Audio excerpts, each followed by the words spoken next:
8, 7, 6, 5, 4, 3, 2. And it's game time. Connex5 here with Neo. This is going to be map 2 of our PUG after our Imlet match. Just saw an interesting game on Protrest, which is a map I've never actually casted before and we haven't seen played in a while. Now we're going back to another map that is newer but has definitely been played and is on our Imlet map list.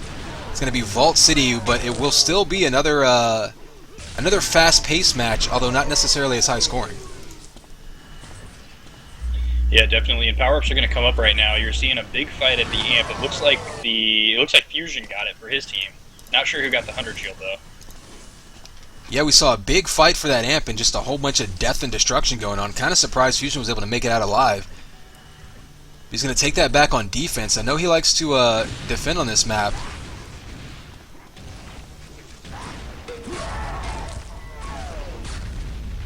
And I think really anyone would like to defend on any map whenever you've got an amp in your hands. Yeah, definitely. Fusion's going to be a player that really likes to play at the link gun or the link hallway from his base on defense. And his reasoning for that, which I really like, is how he plays there. Because what you're going to see carriers do is grab that flag and piston straight out of link, and you can just cut him off right there. There you see Fusion following him on this flag chase. You saw him jump in and take that lift away from the enemy flag carrier. That's always key on maps like this because that lift is used by flag carriers to put some space in between themselves and the enemy team. When you can take that option away from it, it just makes them that much more predictable. And you know, any map that you can do that on is going to help you get that return. I did not see who got the second 100 shield, but we're going to see Amp coming up in just a few seconds here. The Amp should actually be up right about now. Everybody, wow. Blue was on it.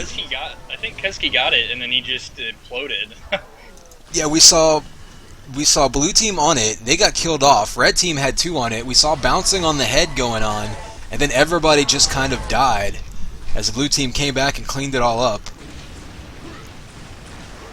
Yeah, they did the Zax's head bounce, just only against the enemy and not his teammate. Lockdown going to grab that 100, and I believe he'll push offense with that. Yeah, I'm not that familiar with Lockdown. I played with him a couple times, but I don't recall, I don't know what his experience is on offense versus defense or anything like that. Yeah, I'm not really sure. I think they were saying when he came back a week ago or so, I think somebody was saying he played in Curse, if I'm not mistaken. Yeah, he definitely played in Curse. I don't remember what his position was, though. Like, I don't know if he's an experienced flag runner, more of a cover guy. I mean, he's definitely running the flag sort of old school style here. He's not doing any crazy pistons, but he's doubling back and using his positioning to try to get kills, covering himself. Failsauce is going to get that return time for him to jump right back down on the flag and go up by 1 just a few minutes into this game.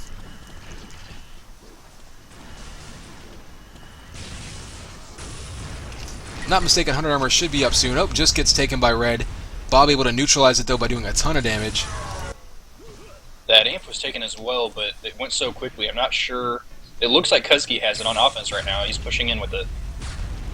Alright, I'm actually watching HV as he tries to cut him off, but he actually goes down. So right now, Red's offense doing a good job of clearing out blue base, but they're not getting any grabs coming out from it. It looks like what they're doing is having Blockdown basically just be the flag runner, and then trying to frag their way across mid with two frag heavy cover. Yeah, and what I would rather see in that case there was anybody that's in there that's not necessarily Kuski with that amp. I'd like to see anybody grab that flag, because what we saw happen there is the amp ran out before they even made it to mid because nobody was doing that aggressive flag grabbing while you have that amp in your hands. Yeah, and we'll see that with teams, even organized teams. Sometimes they'll determine that one person's going to be the aggressive flag runner, and then that second person kind of has to decide whether they're going to be in position to cover or whether they're going to, when to grab and when to sit back and wait for the other guy to grab. And it's one of those nuances that requires a lot of teamwork. And, in pickup games like this, a lot of times your timing will be a little bit off.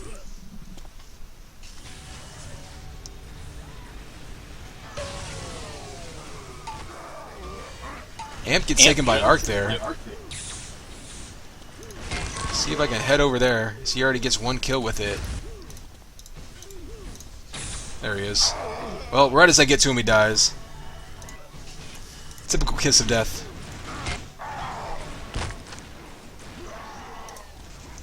And we're not seeing, so far anyway, a lot of flag movement.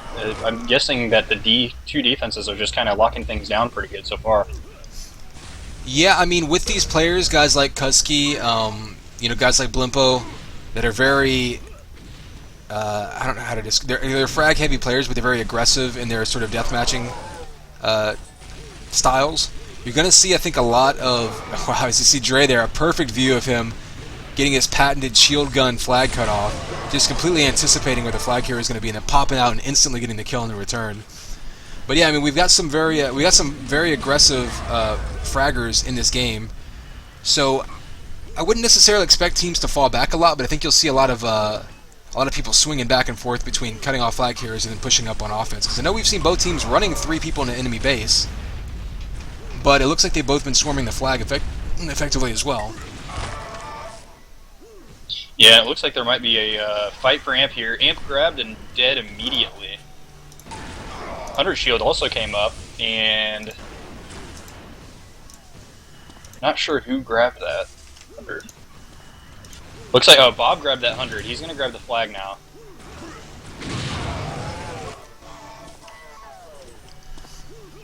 Yeah, Kusky for red running it out. Gonna go out Link, gets cut off though. Dre able to get that, Splimbo gets knocked right up the box, and a nice pickup there by Failsauce, able to follow that flag, and its awkward drop. Goes straight in rockets. Who's going to get there to the flag first? It's a race, and it looks like Blimpo able to get the pickup. He's in good position for a cap here. They only need a couple more kills to seal this base off. But Red is all over the flag stand now, so he's going to need to back up and give his team time to seal it out, or to clear the base out. They do that. Now they need to focus on getting this return, as they're effectively in standoff mode. Kusky's running this flag across mid. Has 2 cover. Dre's the last one who's going to get a shot on. Here you can see a telefrag by Big D. So Dre getting that kill, and then the telefrag return instantly. So a nice individual play by Dre, because they had all sorts of cover all over the red flag carrier, and he was able to get that instant return by telefragging him. Yeah, and whenever I see that happen, the telefrag for the return, I just have to wonder if he really meant to try to telefrag him, or if it was kind of a luck of the draw there. Yeah, well, that's another reason why I always say anytime you see that flag on the ground, you need to translocate straight to it, because oftentimes what will happen is, if you're putting yourself in position to try to get to that flag quicker, you're also putting yourself in position to maybe get a lucky telefrag if another person's trying to do the same thing. Yeah, and then get that instant return. Right, and when you're outnumbered trying to get a return, a lot of times that's your best bet. We've seen that come around. JJT, of course, one of the puggers that's been getting a lot of telefrags lately and really emphasizing that, kind of, definitely not doing it on accident. But you can definitely turn the tide in your favor. I mean, whenever there's a return that you by no means should be able to get, you can kind of make a big play by getting a telefrag there. There's us getting a multi-kill in mid, getting that pickup. Gets a mega but goes down, and nobody there for the pickup. And that's what you'll see too on a small map like this. Sometimes getting a multi-kill or meg kill doesn't guarantee you anything, as opposed to some of these bigger maps where it takes you longer to get back to that spot. Clearing out an area is very temporary on this map. Yeah, and so what we're kind of seeing here, what I was kind of talking about the last map when we were on Protress, where Marco's team actually won 8-5, and right now we're seeing a shutout so far. The other team, I guess Dre's team anyway, as he was the captain, is up 3-0. And so maybe kind of what I was talking about, the blue team really does have maybe the better team here on paper, but Protress was just a map that Dre's team wasn't as familiar with. Yeah, I mean, I will say this, looking at these teams, Red Team has a few players that can kind of go back and forth as far as offensive and defensive capabilities. I mean, you've got Marcos, who can certainly do both, Fusion, who does both, Ark, who is mostly an offensive player, but I think could probably fall back to defense when need be. However, I think the more specialized players are actually on blue right now. And that's what you're seeing. You have Blimpo, who's a good solid mid, and this map definitely supports a mid role or a swingman type role a lot better than Protress does. So, you're seeing that benefit Blimpo right now, trying to get into mid, and actually, I'll check his stats right now so we can go ahead and back this up with some science. Yeah, and what we're seeing here right now, too, is Fusion, I believe, started on defense. He's actually going to put himself on offense, and you'll see him do this a lot, where he knows that his offense is not getting the job done. So he's going to put somebody else back on D. Maybe the other team will get some more flags out, maybe more flags out to mid. But he's hoping that with him running the flag and being that support, that he can get some flags back to his base. What's interesting is, pouring through the stats, it looks like red team's actually dominating the power-ups in mid. So blue team, I know I've seen them dropping 3 in on offense. So I guess what we're seeing then is just that their offense has been able to sort of blob up and play this escort role, just running their flag carrier all the way across the map. Not really trying to be sneaky. We haven't seen them do any crazy, piston jump runs or trying to double back and do any ninja kind of stuff. Just relying on their cover's fragging ability to push them across the map. Meanwhile, you see Fusion already getting a cap across as he pushes on offense. I don't remember, it came out, couldn't see who got it. It looked like it was HV. It was, as you see him actually pushing offense now for the blue team. So, not sure what all position changes we've seen, but certainly we're seeing some changes here mid-map for both teams.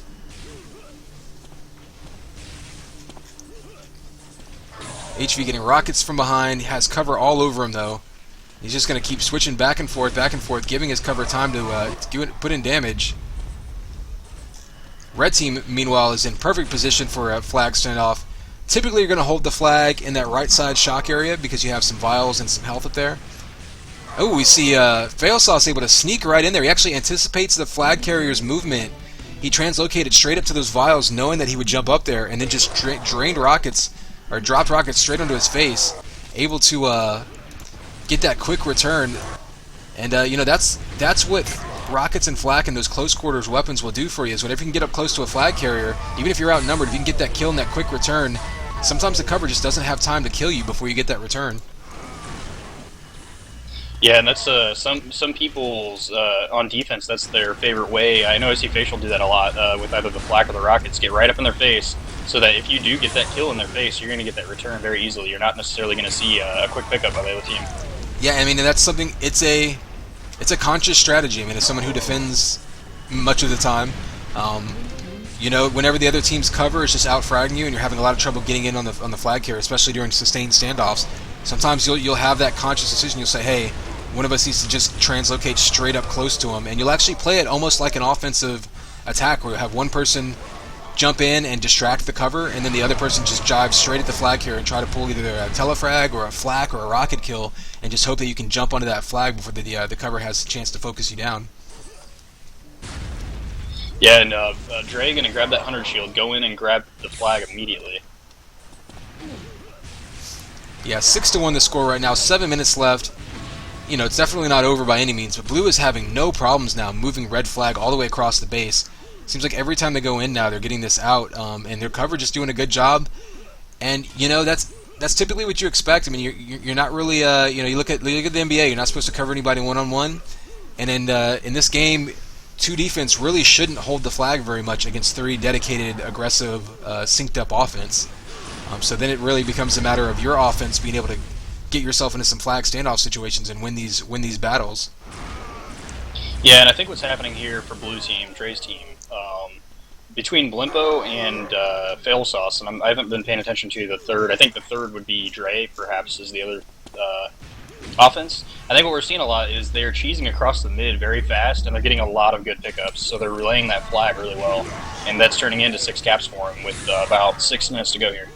Yeah, it's actually going to be Bob, their other offensive player. Bob, okay. Thank you. Bob being one of those folks that can go both directions on offense or defense, but typically lately has been playing more of an offensive role. HV now, the defender for blue, grabbing this flag, moving it across mid. After getting that return, he figured he would just essentially cherry pick and try to move this. Getting shot by invisible players, so there we go. Everybody's back on my screen. Failsauce with a nice pickup. Lockdown with the last second grab, and the kill in the stand, but nobody able to clean it up. They're going to get that flag. Well, they're going to get it returned for a second, and then they get a pickup. And able to put that one back as red at the very last second, sitting on the flag stand. Fusion's got Amp in now, so he's going to grab this flag and try to frag his way through the enemy base and push through that defense, but he's going to jump right into him. Leaving out high. Amp is pretty much dead now, so he's going to wait for his cover to catch up. He's getting cut off by the enemy defenders. And so here we're watching Bob, and you know, once again, all Bob did there was distract the defense while Blimpo snuck in and just blasted him. However, red team able to get their flag back. They're going to count on a cutoff in their flag stand, though. And there's 2 or 3 blue already in there.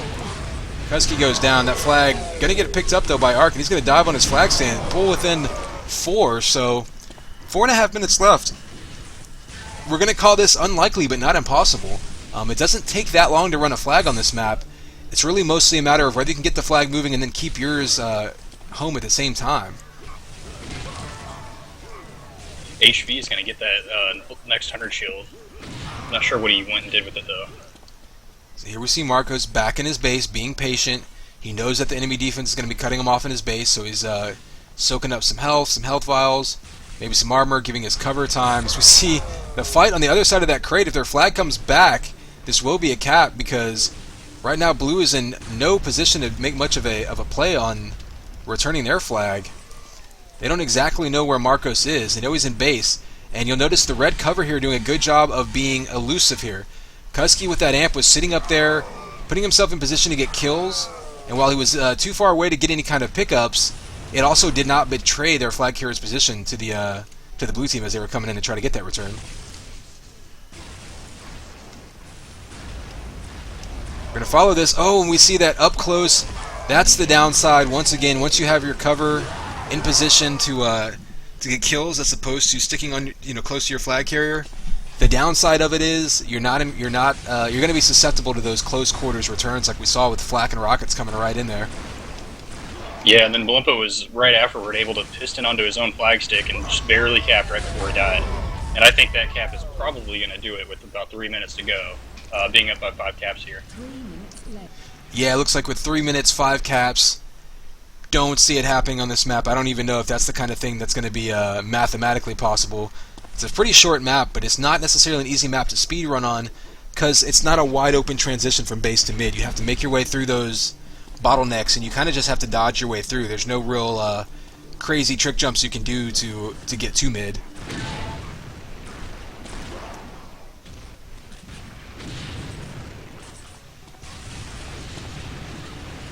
Fusion with the flag in his own base, he's electing not to hand it off to anybody with 14 health, and it ends up working out for him. He actually gets a caps to pull within 4. Yeah, I'm guessing he was he was basically asking his teammates, hey, do we have this return? Do we have this return? And they were pretty much saying, yes, just give me a couple seconds. And that's why he was sticking on that flag stand. Of course, this flag stand being so close to the wall, it's very dangerous to see people standing near it with the flag, because any kind of rockets or any splash damage from that's in your area is gonna kill you pretty much.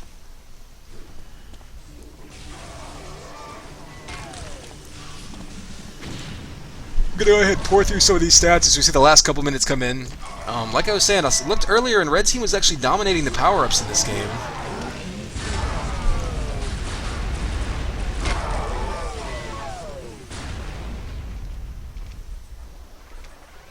Blue able to get their flag back to their stick again to go up by 5 again, and it's definitely mathematically impossible for them to even tie it up, or the red team to tie it up at this point. Yeah, it looks like compared to what I saw earlier, blue team did a good job of turning around the power-ups in the second half of this match, and while red still got more of them, and certainly they pulled out to a lead without them. Anytime you're trying to make a big comeback on a map, amps and 100 armor is going to come in huge, and if you can deny those to the enemy team, it just makes it really, really hard to get any kind of momentum going. Yeah, we definitely saw the switch. I'm not sure who went back to D for Fusion, but Fusion going on offense, able to come up with 3 flag caps because of that. I have to wonder how it would have looked if he would have played offense from the get-go. Yeah, that's something, we've talked about that before on stream. You can't be afraid to make switches. It's not necessarily about, having your best players on offense or your best players on defense, because sometimes, the best offense can be a good defense, or vice versa. So it's not necessarily 100% intuitive. Sometimes you need to make a change for the sake of making a change, and that can make a big difference. And as we see a lot in the last couple minutes when it is mathematically impossible, what we're seeing here is a couple caps coming in by blue team, probably just because red team knows it's over and just kind of messing around and just having some fun to finish out the map. Yeah, I mean, unfortunately, the bigger the gap, the bigger the amount of garbage time at the end of the game. And I would say the last few minutes of this match were fairly inconsequential. So people were just kind of goofing around, playing pub style. And, you can kind of see how that one turned out. So really a big turnaround between the two maps. Two one-sided maps, and I'll see if they decide to play a tiebreaker.